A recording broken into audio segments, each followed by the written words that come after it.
All right, we can begin now. So for our presentation for a techno minute project, we're going to focus on space transportation. You can't even see me, yo. It's so bad. All right, there we go. We're going to focus on space transportation and the innovation in regards to, making space propulsion more, making it more cost effective and how the process that occurs, usually through reusability and the boosters and the rockets and sometimes the spacecraft. So we'll touch on that. So what is it? How does it work? Well, space transportation is the process or exploration to get either a specified payload or astronaut to outer space by means of a space launch system. Some payloads that we can talk about is the communication satellites. These are going to be space probes that go to Mars, the JC-SAT, the Mavens, the Junos, reconnaissance satellites. These are going to be mission type of satellites, but also going to be satellites that observe our atmosphere and the Earth's outer atmosphere. Earth observation satellites that usually observes the oceans. You have weather satellites, space telescopes like the Hubble telescope, which was launched back in 1990 and was also manufactured by my company. And then we can also say spacecraft like the Dragon spacecraft that just launched four American astronauts to the International Space Station. And that was the first time SpaceX, a commercialized company, actually did that. I have a video, and it's just going to go over this concept and, kind of give you understanding how it changed.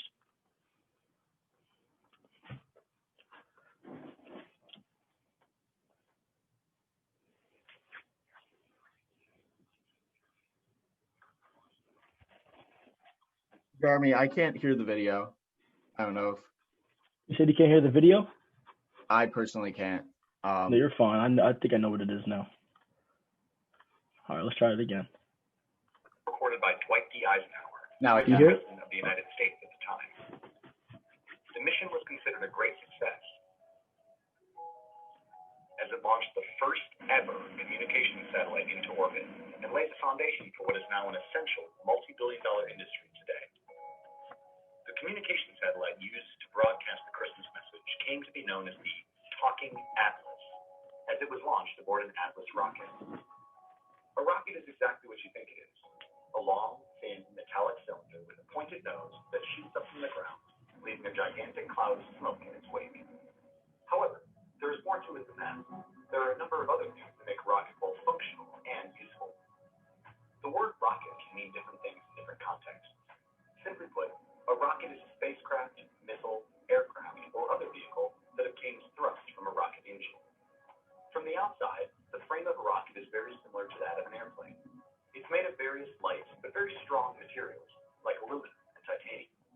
The skin of the rocket is covered with a thermal protection system that protects the rocket from extreme heat caused by air friction and helps maintain cold temperatures that are needed for certain fuels and oxidizers within the rocket.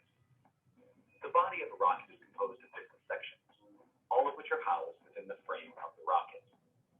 The first component is the payload system of the rocket. For the uninitiated, the payload is the rocket's carrying capacity. The payload depends on the type of mission the rocket is being used for. It can consist of cargo, a satellite, a space probe, and even a spacecraft carrying humans. So, if you want to send humans to space, the payload of your rocket will contain a spacecraft. Whereas if you're using the rocket as a weapon, then the payload would consist of a missile. Next is the guidance system, the system which ensures that the rocket stays on its intended trajectory and goes where it's supposed to go. The guidance system consists of onboard computers and sophisticated sensors, as well as radar and communication systems to maneuver the rocket while in flight. Last is the propulsion system. A majority of the entire length of a modern rocket is actually made up of the propulsion system. As the name suggests, the propulsion system consists of the components that help launch the rocket off the ground and subsequently propel the rocket in a given direction. So how is this huge, enormously heavy cylindrical metallic tube shot into space? In order to get into space, the rocket must first cross the thick layers of atmosphere that envelop our planet. Since the atmosphere is thickest near the ground,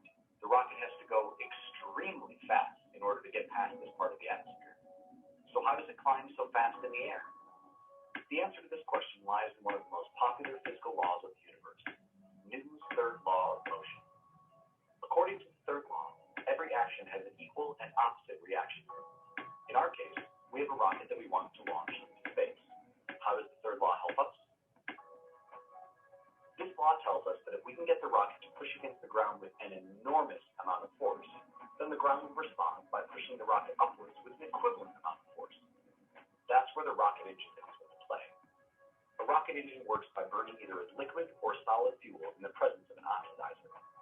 When the combustion reaction occurs, it throws out a great deal of mass as a byproduct of the reaction. These byproducts are released at great speed through the bell-shaped nozzles that you see at the bottom of rockets. Since the rocket pushes the exhaust down, the exhaust responds by pushing the rocket up at great speeds, which lifts the rocket off the launching pad and propels it upwards into space. In a way, you could say that a rocket shoots upward by throwing hot gases from its exhaust nozzles below. If you have ever seen a rocket launch in person, or even seen a rocket launch video on the internet beyond the liftoff phase, you may have noticed that a rocket doesn't maintain a straight trajectory all the way up. It lifts off perfectly vertically, but at around the 1-minute mark of the flight, it starts turning and going laterally. That is a flight maneuver known as the gravity turn. It's a trajectory optimization technique that's always employed while launching rockets because it offers two benefits. First, it uses gravity to steer the rocket onto its desired trajectory, which helps to save rocket fuel. Second, it helps to minimize aerodynamic stress on the launch vehicle. If a rocket continued going up without tilting at all, it would reach a point where it would run out of fuel. That's why it tilts slightly after lifting off straight. I'm gonna stop there because I think that's all I wanted to kind of just clarify, just how this process works, how it's getting played out. To move forward, one thing about the video that didn't really touch on is that each rocket system and the launch system has different stages. For example, the SpaceX Falcon 9 has 2 stages, as the first stage, which just lifts you into the upper atmosphere, and then the second stage launches out and gets you out into a parking orbit. By doing so, the process that they do is more it's definitely more cost effective and reusable, because what they're doing is they're basically reusing that. They're basically jettison the first stage and getting that to land on Earth, and then they're taking the second stage into an orbit. So it's definitely saving lots of money and something that hasn't been done. Go to the next slide. Interesting in space transportation system service. Excuse me. So basically, I think one of the questions was, what's your interest in space? So I'm really interested in space.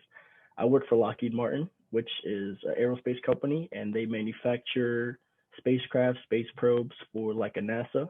We're basically a subcontract of their prime. So we just provide that hardware. We manufacture it and then they receive it. To go a little differently, a SpaceX is a commercialized company that is a transportation that focuses on space transportation, and they're able to be more cost effective by providing reusable rockets by just having the cost, instead of having the manufacturer, the subcontracts, and getting the suppliers in order to provide that hardware. So how does it change the limitations of current technology? And this is regards to reusability in space travel. In recent years, current rocket propulsion has been re-engineered to make the cost of getting a kilo into space reduced, while focusing on reusing technology and creating more competition between other aerospace companies. SpaceX reuses rockets by performing propulsively powered descent approach, where it performs a flip maneuver. If you see that right, that's what I'm referring to. It performs a flip maneuver from a boost back burn, which puts its trajectory on the right. Puts it on the right trajectory back to Earth. Then a booster reentry burn begins and slows down the speed of the booster, just so it doesn't burn in the atmosphere. This follows by a controlled direction to the landing site. There are titanium grid fins on the Falcon 9 that help steer it and ensure a guided reentry onto the landing drone ship. Because it's crazy. There's a drone ship in the Atlantic Ocean called Of Course I Still Love You. And it's intended to basically land this rocket booster in the middle of the ocean in a perfect trajectory by flipping, the rocket, and by doing this reentry burn, it's able to land it perfectly onto a drone ship. And this process is done by programming. software programming, and they write all the codes and simulations in order to monitor vehicle telemetry and commanding the autonomous parts of the rocket. So it's definitely very interesting in regards to that. These are some different rocket transportation systems, and to your left, you'll see the space shuttle. You'll see the Atlas V, that's ULA. You'll see the Falcon 9, that's SpaceX, and you'll see Rocket Lab, that's the Electron. You can see on SpaceX, Falcon 9, and Electron that they're more innovative. They integrated more technology into their spacecrafts, into their rocket boosters. Rocket Lab has the Electron, and the Electron has an electric pump-fed engine, a Rutherford engine, and basically it's half technology-based engine and half propellant-based. It makes it more efficient and also makes it more technology-based, so it has more thrust in it, and it performs better. You have the SpaceX Falcon 9, and they have eight Merlin engines that are oxidized liquid oxygen and kerosene as propellants. But once again, what SpaceX does is they'll reuse their rockets by landing it on a drone ship in the middle of the ocean, and without having to pick it out of the ocean like what the Space Shuttle did with their rocket boosters made by Northrop Grumman. So definitely a way innovative idea that they did, and we wanted to touch on that in our presentation. Okay, I'm good. All right, so how does it enable a process or redesign a process? So space transportation ultimately enables the process of sending objects from the surface of the Earth through the atmosphere and into orbit, or even out into the solar system. So this wasn't really possible before, and so like things like sending satellites up, probes into deep space, like the Voyager, and then even manned missions to the moon and in the future, maybe even to Mars. So, and then reconnaissance is another process that has been affected by this rocket propulsion. So reconnaissance was typically done in person before. People, just having to go to locations and see them, or use like airplanes, things like that. But now they can send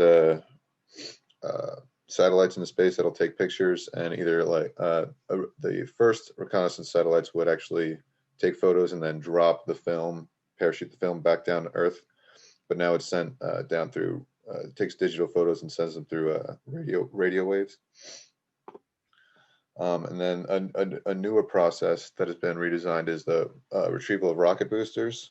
So as Jeremy was saying, originally they just kind of, burn through their fuel and then get jettisoned from the payload, and they'll just like drop back down to Earth uncontrolled. And then they'll land in the ocean, and the companies will go salvage them for parts. They're usually pretty damaged, but they'll try to salvage whatever they can from it, usually scraps. But then Falcon 9 now has a more controlled descent, which allows them to reuse the rocket with relatively little maintenance compared to how it used to be. You can go to the next slide. So the track record of this technology, so as you can see from this graph here, launches kind of started off with relatively low success rates. So the red is the failure, and then yellow is like a partial failure, or something went wrong. It didn't necessarily destroy the entire launch. And then as the success rates grew, obviously a bunch of launches occurred in the 60s and 70s, and then it kind of started to taper off as we kind of, there's already satellites up there. We don't need to send stuff up there constantly. Now you can see it's growing again, and it's actually projected to have the most launches in history next year, and that's definitely due to the new efficiency of these new rockets, these new rocket boosters that are able to reuse. It's much more cost effective,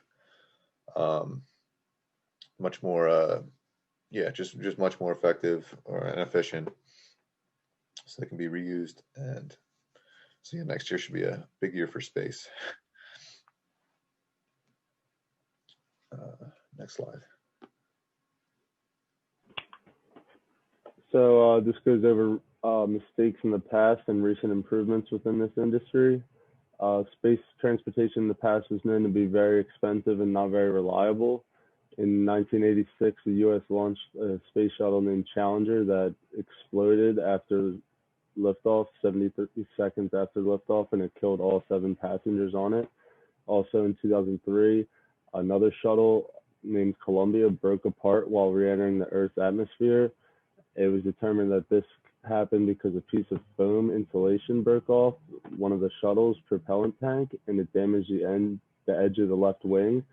After these two disasters, it kind of ended the space launching for a small period of time, as you saw in Eric's slide in the late 2000s. However, now, because of these new innovative spacecraft, there's been a lot more launches supposed to happen in the future.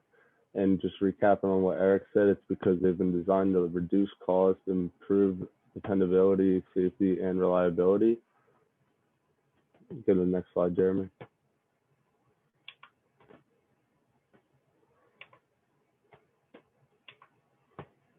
So we're going to focus on the advanced air-breathing engines, which are now being used and are going to be used in the future versus the previous rocket engines, and the performance, how it's supposed to be better. A new technology in space shuttle launches includes these air-breathing engines. These engines offer improved mass ratios and more robustness in vehicle design. These engines also eliminate heavy turbo machinery by condensing incoming airflow, and they pump it into a liquid phase. And as we've been kind of trying to focus on, this is all to reduce the cost per pound into orbit and allow these engines more reusable.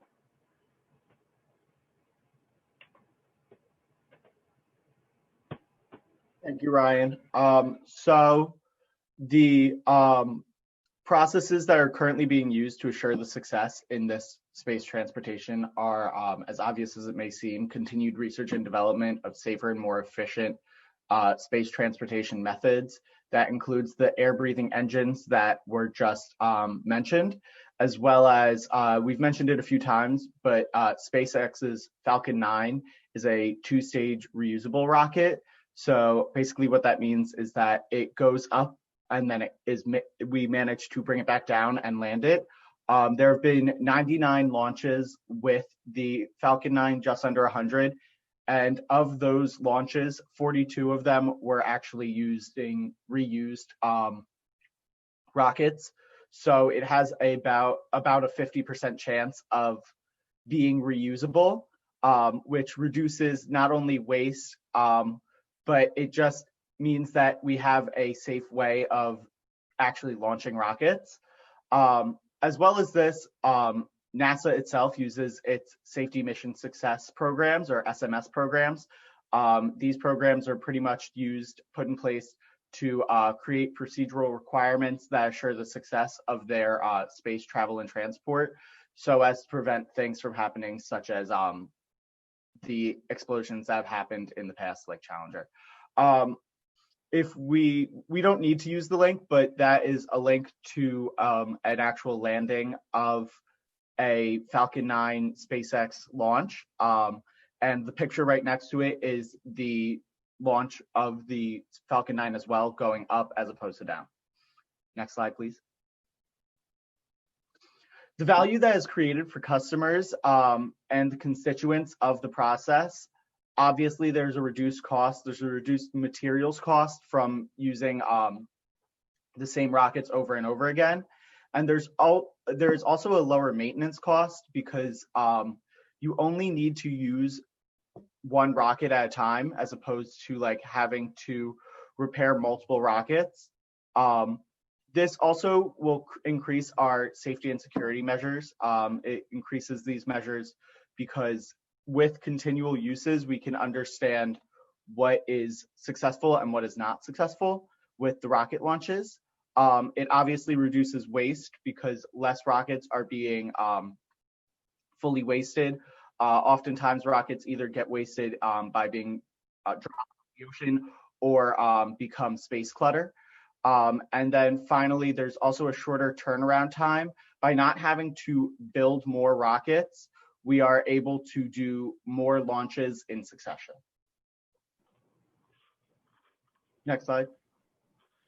Okay, yeah, so this is our questions. For our first question, this is to the class. What is your opinion on rocket propulsion, or when rockets are launched into space? and space technology. I hope that you guys also take in effect that SpaceX is a very big company now, and has been drawing lots of attention and lots of popularity, and humanity's interest in space has grown up. Last time it was this big was probably back in Apollo, and the fact that you have Lockheed Martin and a lot of these aerospace companies working on Artemis, that'll be the mission that NASA will be sending the next humans to the moon in 2024.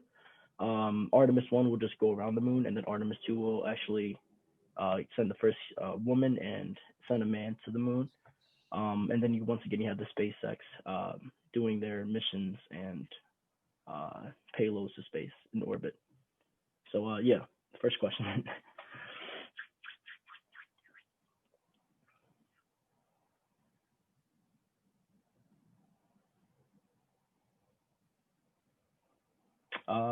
Okay.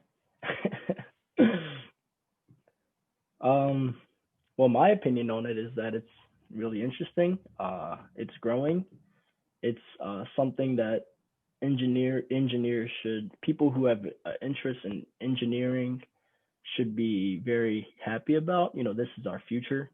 The technology is just being driven way more successfully. I mean, vertical integration was put into some of these companies, and is the reason why they are profitizing off the technology that they are making in regards to making space travel more reliable, and they're getting more payloads to space. There's so many satellites going up, and even my company, we work on a lot of contracts that get a space probe, Maven Mars space probe, to the atmosphere of Mars, or even the OSIRIS-REx was sent out a space probe to an asteroid that was near Earth, and we're going to pick up some samples from it, which we actually did back in October, and it'll be sending it back to Earth. So there's a lot of missions and a lot of cool science that's behind a lot of this,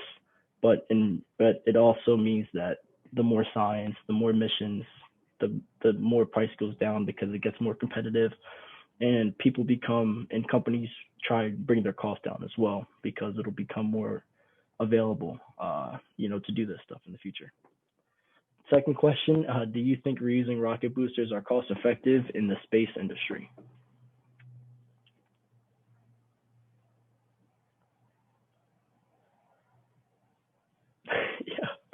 Yo, can anybody hear me? Like, you guys good? I don't know. Yeah, I would assume that they're cost effective, because just the fact that you're reusing it, the main build, you don't need to go through all the main materials that you need. Most expensive would be like the fuel and stuff like that at that point. Yeah, exactly. And just like what Aiden was saying, there's a 50% chance of reusing that rocket. And the last mission that SpaceX did, where they shot out four American astronauts to the International Space Station, that was a new built Falcon 9 model rocket that they sent out. However, they're going to reuse that same rocket for the next mission to send the next, in 6 months, the next wave of astronauts to the International Space Station. So they're using that idea, and they're integrating it into a lot of their projects, a lot of the missions. Even right now, my company has we work with the United States Air Force, and we make the GPS-3 satellites, and it basically just gives the military and the customers GPS, like integrated GPS reliability. And this is shot out by a SpaceX Falcon 9, and they reuse the same rockets for each mission. So something like that definitely pays off, and not only is cost effective for the company, like the commercialized company, but it's cost effective for the manufacturer or aerospace companies that are involved in that payload or in that project or mission. Last question, what is your opinion on rocket launching to the environment? This would be like a negative, positive way. And should there be technology-based rocket systems created in the future?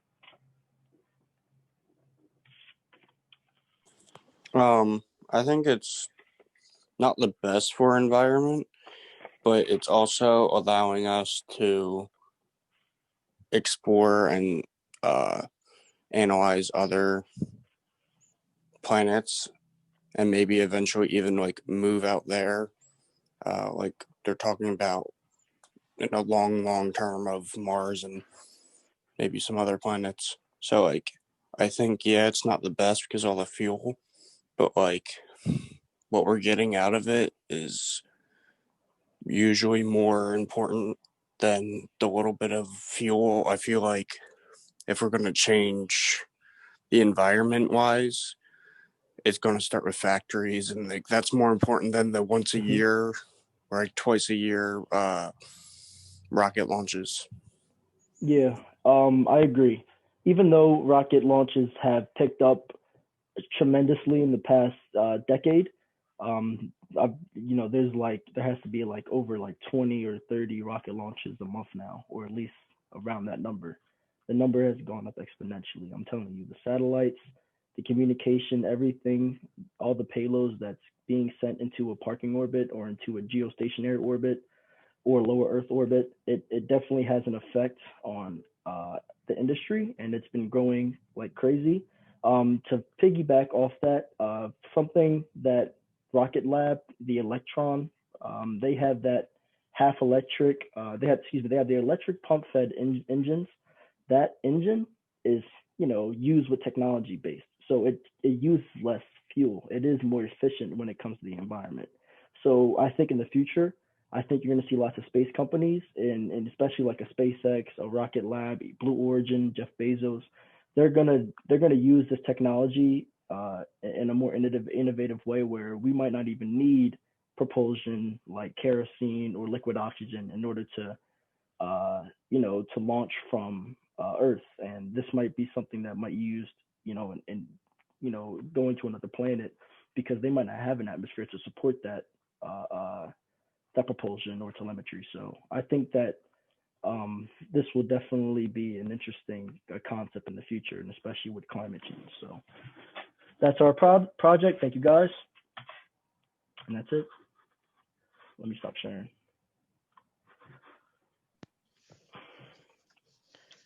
Oh, thank you guys for your presentation. I know nothing about rocket launch and aerospace industry, but you guys you guys gave a informative presentation today.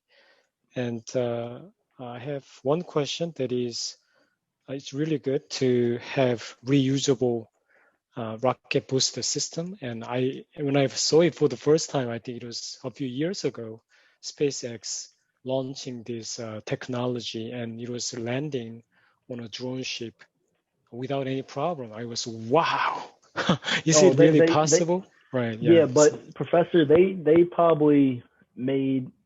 I mean, they had lots of missions that were success when it comes to landing their rockets, but at the beginning they were so close. It was like amazing to see though, because their engineering is based on just like trial and error. So when they they're not like other companies that is very articulate and mitigating problems like a NASA. They always try to reflect. They always try to not have that in their process. But SpaceX didn't care, so they were just rockets were blowing up right near the drone ship, like it was about to land on it. So the fact that they had uh, that type of motivation to make this reliable and to really just integrate it into their system is just, I would say, extraordinary. I mean, they've gotten so far. Like I watch it all the time, but the last 30 launches they've done, they were successful in landing all their rocket boosters on the drone ship, and sometimes they also landed on the drone pad or the pad in where is that in California? So there's like two bases, Kennedy Space Center, and then there's the one in California. But yeah. Yeah, so thank you for the information. I see that you are very knowledgeable in that area. And I admire SpaceX's tenacity and vision not to give up and keep on trying until they can achieve this goal. And that was the first time that happened. And Elon Musk really became somebody because of the success. Yeah, he's tied with I forget his name. Bill Gates. Yeah, they just said that he's tied with Bill Gates as one of the richest men in the world. Jeff Bezos #1, but I'm telling you, that's where the money's at, guys. You guys not answering, but I'm being so serious. That money's in space. Look at Jeff Bezos. He has a space company too, Blue Origin, and then Elon Musk has SpaceX, and that's why he's making all that money. So Right. that's where the money's at. Future industry. Yeah, what I see is that the vision makes difference in the long run, right? The vision that Elon Musk had for SpaceX and the vision he had for Tesla, I think that's making such a difference. And that's what I would like to emphasize. When you are improving your processes, if you just go for efficiency and squeezing things out and out and out, it's not going to work. What matters is what kind of vision you really have to make everybody better, everything better. I think that vision is something that makes difference. That's why I'm emphasizing what is your vision? What is your aspiration in your process improvement? And I think Elon Musk gave a tremendous example for us. The question that I wanted to ask was, so it's good to have these reusable rocket boosters, and 50% is very good. And I'm just wondering why it was not 100%, why 90%, but 50%? Why are these rocket boosters are not being used all the time? So I can answer that, guys, unless you guys want to add. But one thing that happens is when you're launching into space and you're getting into the ends of the atmosphere, and then that stage separation happens where the first stage will jettison or it would perform a land back burn and head back to Earth, and the second stage takes off to a parking orbit. When it's coming back to Earth, the atmosphere is very powerful, and there has to be a re-entry burn performed by SpaceX in order to get that Falcon 9 slowed down. But by doing so, it does mess up, or at least it kind of destroys some of the parts of the rocket. More of the outer frame, though. It's more of just how it looks, I would say. But parts of it is kind of weared out, where it has to be kind of kind of cleaned up in some way. It has to be maintenance in order to get it 100% for rocket launch, because in order to get a rocket launch, it has to go through a lot of quality control tests, because it is very dangerous. You're basically lighting explosive and then you're launching into space. And if you ever launching a rocket that was reused that wasn't maintenance correctly, it can blow it back up. So it's very dangerous stuff you're messing with. And I think that's one of the reasons why it hasn't been that 100% yet, because they still have to go ahead and fix it up and maintain it in order to kind of get it right, in order to get it to a launch again. So they're just fixing some parts of it. I'm not aware of all the parts they're fixing or they're changing out, but it's not as much as it's not as much as how it would be if it was in the ocean, how the space shuttle used to do. But I see. So they need to repair the boosters, so that's why it is not 100%. So I got it. Thank you for the explanation. Now it makes sense. All right. Okay, thank you guys for your presentation. It was again a very informative presentation, and I appreciate it.